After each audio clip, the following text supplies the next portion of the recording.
Okay class, तो हम पढ़ रहे थे मिक्सचर्स क्या होते हैं। This we already have discussed. एक बार डेफिनेशन और देख लें। Mixtures, it is an impure substance containing more than one element और compound mix together in any proportion and the mixtures retain the properties of its constituents. Mixtures में कोई भी element या कंपाउंड किसी भी प्रपोर्शन में, किसी भी रेशियो में हो सकता है, एंड जो भी चीज़ें उसमें प्रेजेंट होती हैं, एलिमेंट या कंपाउंड, वो अपनी ओरिजिनल प्रॉपर्टीज़ रिटेन करती हैं। ओके, एग्जांपल्स हमने डिस्कस किए थे। Now page number 29 of your book, mixtures homogeneous and heterogeneous, ये अभी हमें डिस्कस करना है। ये एक और टॉपिक हम आज डिस्कस करेंगे। Mixtures, types of mixtures are divided into two categories, homogeneous and heterogeneous. This term came earlier in the chapter also, but मैंने बोला था कि मैं आपको इसको बाद में explain करूँगी. So now we will discuss these two terms, homogeneous and heterogeneous. The word homo means same and hetero means different. Okay, homogeneous और हेट्रोजीनियस मिक्सचर्स का क्या मतलब है? मिक्सचर जैसा कि हमें पता है कि मिक्सचर्स में दो या दो से ज़्यादा एलिमेंट या कंपाउंड हो सकते हैं किसी भी प्रोपोर्शन में, राइट। तो अब होमोजीनियस, होमो वर्ड का मतलब मैंने आपको बताया, होमो means same and hetero means different. तो नेम से ही पता चलता है ऐसे मिक्सचर जिसमें कॉम्पोजिशन थ्रू आउट सेम होगा। मतलब हम एक एग्जाम्पल से अगर बात करें, सॉल्ट इन वाटर, सिंपली नमक डाला हमने पानी में, उसको घोल दिया, ठीक है। जब वो पूरी तरीके से घुल जाता है, सॉल्ट एक बार वाटर के अंदर पूरी तरह से डिज़ोल्व होने के बाद हमें बिल्कुल क्लियर लिक्विड दिखाई देता है। हम सॉल्ट का एक एक पार्टिकल उसमें अलग नहीं देख सकते, वो थ्रू आउट यूनिफॉर्मली मिक्स हो जाता है। सो that is why it is called homogeneous. Alcohol in water, जब उसको मिक्स करते हैं, या जूस इन वाटर, जब उसे मिक्स करते हैं तो हम एक एक कंपोनेंट उसका अलग नहीं देख पाते, वो यूनिफॉर्मली थ्रू आउट मिक्स होगा। अगर हम किसी भी वाटर में लेमन जूस डाल रहे हैं सपोज, ठीक है, लेमन जूस डालने के बाद हमने एक गिलास पानी, नींबू पानी बनाया, अब उसको एक गिलास को हाफ ग्लास किसी और ग्लास में अगर हम ट्रांसफ़र करें, तो ऐसा तो नहीं है कि अगर पूरी तरीके से अच्छे से हमने डिज़ोल्व किया हुआ है, तो ऐसा तो नहीं है कि किसी एक ग्लास में लेमन जो ज़्यादा है या किसी एक ग्लास में लेमन कम है, ऐसा नहीं होगा। तो lemon juice through out equally mix होगा, ठीक है। तो it means it is homogeneous mixture. Homogeneous means through out composition same रहता है, यूनिफॉर्मली वो मिक्स हो जाता है, ठीक है। Example, salt in water, salt solid है और वाटर लिक्विड है, तो ये सॉलिड इन अ सॉल्वेंट या सॉलिड इन अ लिक्विड का मिक्सचर एग्जाम्पल हुआ। अल्कोहल इन वाटर, अल्कोहल भी लिक्विड है, वाटर भी लिक्विड है, सो ये दोनों मिसिबल लिक्विड्स होते हैं। Miscible means those two liquids which mix easily with each other, जो आपस में ईजिली घुल जाते हैं। जैसे अल्कोहल वाटर है, लेमन जूस वाटर है, दो लिक्विड अगर यूनिफॉर्मली मिक्स हो गए हैं तो that is homogeneous mixture. Okay, solid mixture, दो सॉलिड्स अगर आपस में मिक्स हो रहे हैं, solid mixtures are not homogeneous. But यहाँ पर एक एक्सेप्शन भी होता है। Come to your book, page number 29. See, homogeneous mixtures, they are mixtures which have same composition and properties throughout the mixture, and components of the mixture are uniformly mixed throughout. Examples of homogeneous mixture, ये हमने discuss किया, salt in water, miscible liquids हैं alcohol and water, मतलब दो ऐसे liquid जो आपस में इजीली घुल जाते हैं उनको हम मिसिबल बोलते हैं, और जो दो लिक्विड्स आपस में इजीली नहीं घुल पाते हैं उनको हम इमिसिबल बोलते हैं। For example, oil and water, oil को अगर आप पानी में डालोगे तो oil generally floats on the surface of water, it does not dissolve. Okay, gaseous mixture, example air is a mixture of various gases. Okay, solid mixtures are generally not homogeneous, जो भी दो सॉलिड्स आपस में homogeneous नहीं हो सकते क्योंकि वो एक दूसरे में कैसे डिजॉल्व होंगे। बट आयरन, क्रोमियम एंड निकल, ये जो तीन एलिमेंट्स की हम बात कर रहे हैं, जब इन तीनों को मिलाया जाता है तो वो एक होमोजीनियस मिक्सचर फॉर्म नहीं करते। ऑब्वियसली तीनों सॉलिड फॉर्म में है, ठीक है, बट जब इन्हें मेल्ट किया जाता है, पूरी तरीके से मेल्ट करने के बाद उनको जब ठंडा किया जाता है, इनको जो मेल्ट करने के बाद इनको मिक्स करते हैं, ठीक है, वो लिक्विड फॉर्म में आ गए। इन तीनों को हमने जब मिक्स किया ठंडा करने के बाद, वो एक सॉलिड स्ट्रक्चर बनाता है जिसको बोलते हैं एलॉय।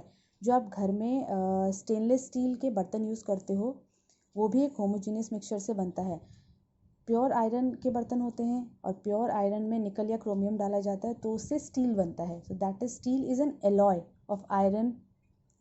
ओके, और आयरन निकल क्रोमियम मिलाया जाता है तब एक अलग नई चीज़ बनती है जिसको हम एलॉय भी बोलते हैं केमिकल टर्म्स में।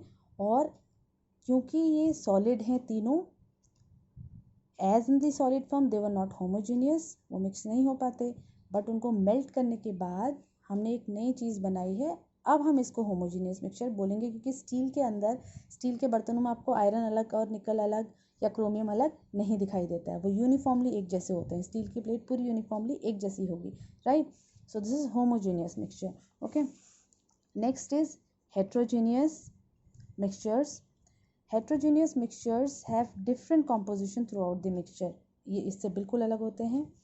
अगर यहाँ हमने सॉल्ट एंड वाटर की बात कर रहे हैं तो यहाँ पर भी हम एक सॉलिड और लिक्विड की ही बात करते हैं। सपोज सैंड एंड वाटर, हम पानी में रेत डाल दें, सैंड डाल दें, तो हम उसको कितना भी डिज़ोल्व करें वो मिक्स नहीं होगा। We can easily see the sand inside the water, पानी के अंदर इट्स ईजिली विजिबल, तो वो कितना भी हम उसको घोलेंगे वो नहीं घुलेगा। So that is heterogeneous, uniformly mix नहीं होता। ये हो गया सॉलिड इन लिक्विड का example.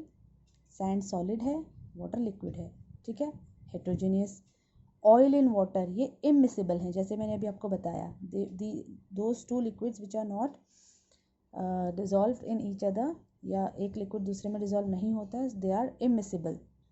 Sand and sugar, okay, ये सॉलिड इन सॉलिड का मिक्सचर है। अगर हम चीनी और सैंड को मिलाएं, so both of them are easily visible, वो मिक्स नहीं होंगे। मिक्स नहीं होंगे मीन्स वो दोनों को हम ईजिली देख सकते हैं। अगर एक प्लेट में हमने सैंड और शुगर डाली तो दोनों ईजिली हमें दिखाई देते हैं। Solid pollutants in air, these are also example of solid in gas mixture.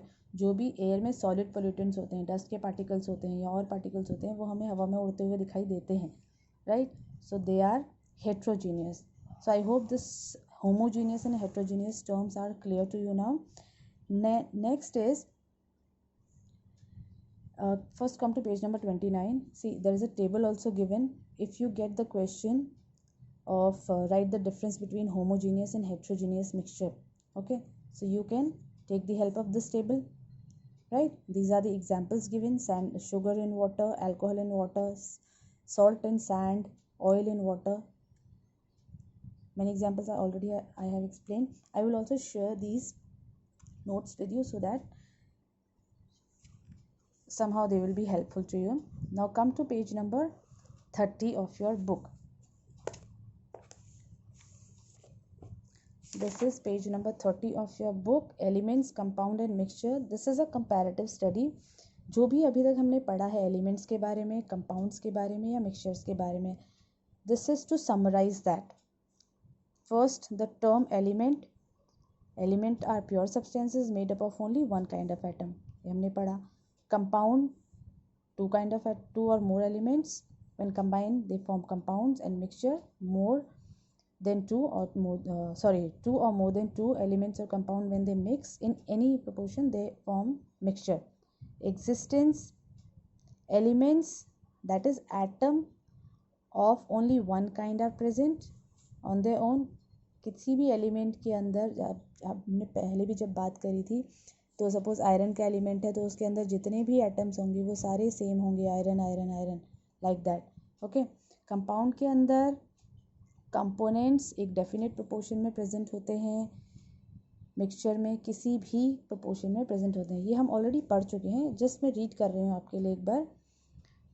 Elements have a definite set of properties, compounds have a definite set of properties, and mixture because उसमें कोई भी चीज़ किसी भी proportion में होती है तो उसकी कोई प्रॉपर्टी डेफिनेट नहीं होती. Separation, elements occur on their own, right, and they cannot be separated. And compound, but when elements occur as compounds. They can be separated by chemical and physical methods. Elements in a compound are chemically combined. Compound तभी बनता है जब elements chemically combine होके बनते हैं, react होके बनते हैं, ठीक है। और तो केमिकल मेथड से उनको सेपरेट भी किया जा सकता है।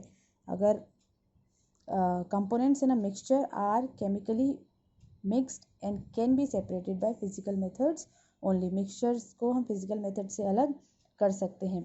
इसके एग्जाम्पल्स दिए हैं, इसके एग्जाम्पल्स दिए हैं, इसके एग्जाम्पल्स दिए हैं। Go through the table and in case you find any difficulty then please ask it, okay.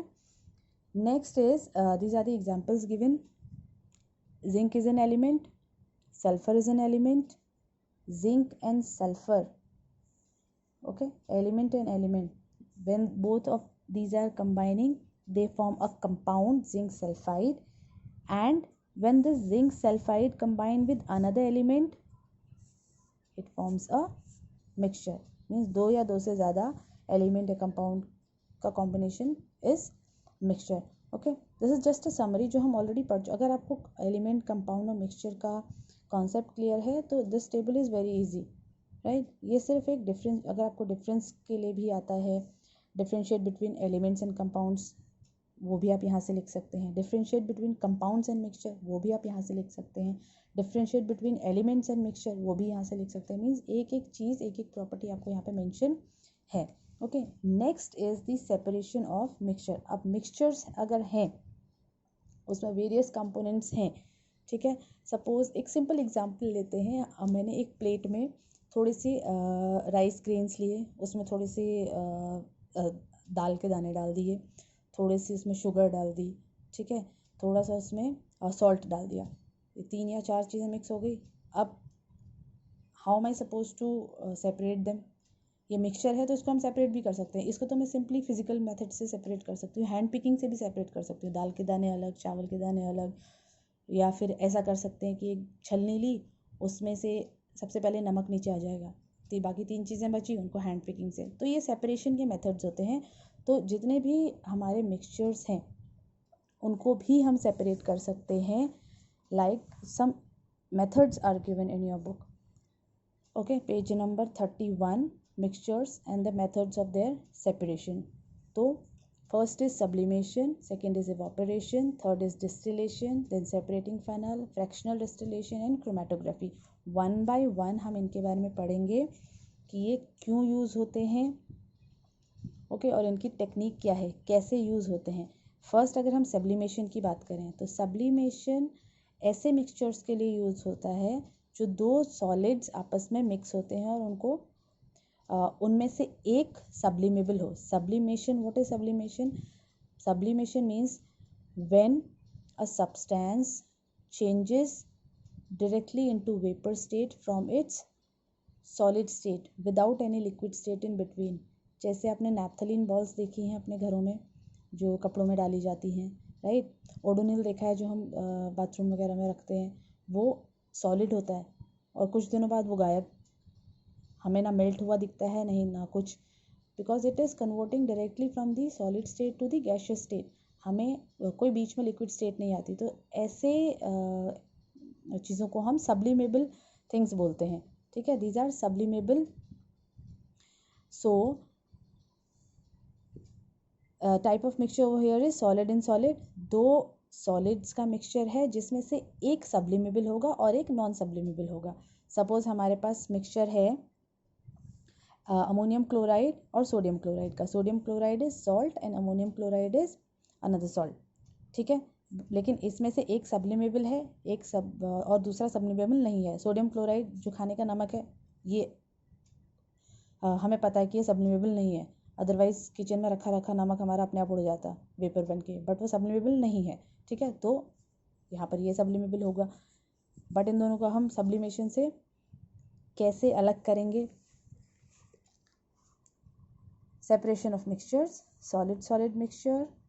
हम एग्जाम्पल ले रहे हैं ammonium chloride and sodium chloride का। Now what is the technique behind this sublimation process? When we heat the mixture, क्या होता है sublimation में? जब हम इन दोनों के मिक्सचर को, अमोनियम क्लोराइड और सोडियम क्लोराइड के मिक्सचर को, और ये दोनों पाउडर फॉर्म में है, ओके, जब हम इन्हें हीट करते हैं then ammonium chloride, this NH4Cl is ammonium chloride being sublimable, ये सब्लिमेबल सॉलिड है, ये वेपर में डायरेक्टली टर्न हो जाता है और ठंडा होने पर दोबारा से सॉलिडिफाई हो जाता है। और जो सोडियम क्लोराइड है वो नॉन सब्लिमेबल है और वो वापस उस जो अपनी एज इट इज स्टेट में रहता है। अब ये थोड़ा सा आपको कंफ्यूजिंग लग रहा होगा, इसको डायग्राम से समझते हैं। See page number 31 of your book, ये सब्लिमेशन का प्रोसेस है।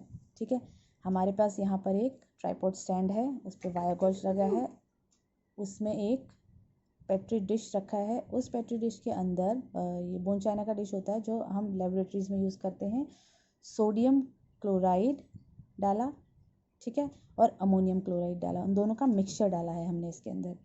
ठीक है, फिर हम उस मिक्सचर को इस मिक्सचर को डालने के बाद उसको एक फ़नल से हम ऊपर से कवर कर देते हैं, और ये जो फ़नल की यहाँ पर जो ओपनिंग होती है इसको हम कॉटन से कवर कर देते हैं, सो दैट कोई भी चीज़ बाहर ना निकल पाए, इसमें से कोई भी फ्यूम्स बाहर ना निकल पाए। अब हम जब इसको बर्न करेंगे, this is the Bunsen burner, जब हम इसको बर्न करेंगे, इसको हीट करना स्टार्ट करेंगे सोडियम क्लोराइड और अमोनियम क्लोराइड के मिक्सचर को, सो आफ्टर सम टाइम क्या हमें दिखेगा कि इसमें फ्यूम्स आने लगी हैं, वेपर्स इकट्ठी होने लगी हैं, क्योंकि हमने यहाँ कॉटन लगाया था तो वेपर्स बाहर एग्जिट नहीं कर पाएंगी। ठीक है, वो जो वेपर्स हैं वो अमोनियम क्लोराइड की होंगी, और आफ्टर सम टाइम वो वेपर्स ठंडी होके दोबारा से सॉलिड फॉर्म में इस फनल के ये साइड्स में इकट्ठी हो जाती हैं, और इसमें हमारा sodium chloride as it is बच जाता है। तो ये जो वेपर्स यहाँ पर ठंडी होकर इकट्ठी हुई, यहाँ पे जो हमें मिली हैं, सॉलिडिफाई हो गई दोबारा से छोटे छोटे क्रिस्टल फॉर्म में, ये एक्चुअली अमोनियम क्लोराइड होता है। तो हमने यहाँ सोडियम क्लोराइड और अमोनियम क्लोराइड को सब्लिमेशन के प्रोसेस से अलग किया, because ammonium chloride solid state से डायरेक्टली अपने वेपर स्टेट में कन्वर्ट हो गया था, मेल्ट नहीं हुआ, सीधा वेपर्स बना, वेपर्स बनने के बाद दोबारा से ठंडा हुआ तो फिर सॉलिड बन गया। ठीक है, और यहाँ पे इकट्ठा हो गया। अगर ये हम कॉटन नहीं लगाते यहाँ तो वो सीधा बाहर एग्जिट कर जाती फ्यूम्स, तो हम यहाँ पे ये नहीं मिलता। तो दिस इज सब्लिमेशन, राइट। तो heating the mixture whereby sublimable solids turn into vapor and it again solidifies on cooling and the non-sublimable solid remains behind. Next is evaporation. This term you all are very much familiar with. ठीक है, evaporation किस process के लिए use करते हैं हम, जब solid and liquid के मिक्सचर में, ठीक है, किसी भी लिक्विड में कोई सॉलिड अगर मिक्स हो तो उस और जो उसमें से एक हम इवापोरेट करके दूसरा हमें मिल जाता है, like evaporating the mixture where by solid components remains behind and liquid component evaporates out. जैसे सिंपली अगर हम नमक और पानी का मिक्सचर लें, ठीक है, as you can see in this diagram, again tripod stand है, यहाँ पर एक बोन चाइना की डिश है, ठीक है, इसके अंदर हमने सॉल्ट और वाटर का सोल्यूशन लिया है, उसको बर्न किया है, थोड़ी देर बाद क्या देखेंगे हम, जो वाटर है वो वाटर वेपर बन के उड़ जाएगा, धीरे धीरे धीरे धीरे पूरा पानी वेपर बन के उड़ जाएगा, जो उसमें बचेगा वो क्या होगा, हमें सॉल्ट मिलेगा। That is evaporation. है सिंपल कॉन्सेप्ट है ये, हम सब इवापोरेशन बहुत पहले से पढ़ते आए हैं। ठीक है, सोडियम क्लोराइड एंड वाटर का मिक्सचर अगर हम लें तो सोडियम क्लोराइड हमें वापस उसी डिश में मिलेगा और water will evaporate, right. Sodium chloride remains behind and water evaporates out. तो दिस इज इवापोरेशन। ठीक है, तो यहाँ तक इवापोरेशन तक अभी हम आज करेंगे, और इवापोरेशन के बाद distillation, separating funnel, fractional distillation, chromatography हम नेक्स्ट क्लास में करेंगे। ठीक है, now I will share these notes with you. Homogeneous heterogeneous का डिफरेंस, मिक्सचर की definition, separation of mixture, sublimation उसकी technique, sublimation its meaning, and I'm also sharing a link with you, refer to this, okay. Then evaporation and its technique, right. Then distillation will do next time, and जहाँ तक अभी हमने किया है you will do the related question answers, okay, from your book. I think up to question number 6 you already have done. ठीक है, so question number 7, 8, 9, 10, 11, 12. Up to question number 12 you will do now, right? So next we'll discuss afterwards. Thank you.